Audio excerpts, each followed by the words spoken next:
वर्षों से तुम्हारे साथ जाति के आधार पे, वर्णों के आधार पे तुम्हारे सम्मान और स्वाभिमान को लगातार ठेस पहुंचाई जा रही है।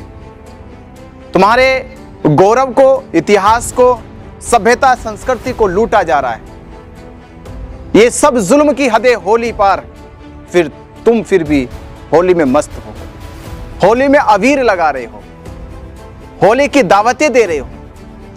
ये दावतें जिसने तुम्हें आज नशे में डुबो दिया, तुम्हारी शिक्षा को मिटा डाला पूरी तरह से, तुम्हारी रगों में जो खून था वीरों का, वो अबीर लगकर अब कायर बन गए, बुज़दिल हो गए, क्योंकि तुमने घरों में बना ली है होली। ये भूल गए कि तुम्हारी साथ जो अत्याचार जुल्म हुआ है, वो सारी हदें पार करके तुम्हारी साथ कोई कसर नहीं छोड़ी, कोई कमी नहीं छोड़ी। कहते कि जुल्म की इंतहा इतनी बढ़ गई थी कि अब कुछ और जुल्म करने को कुछ बचा ही नहीं था, सारी हदें पार कर डाली।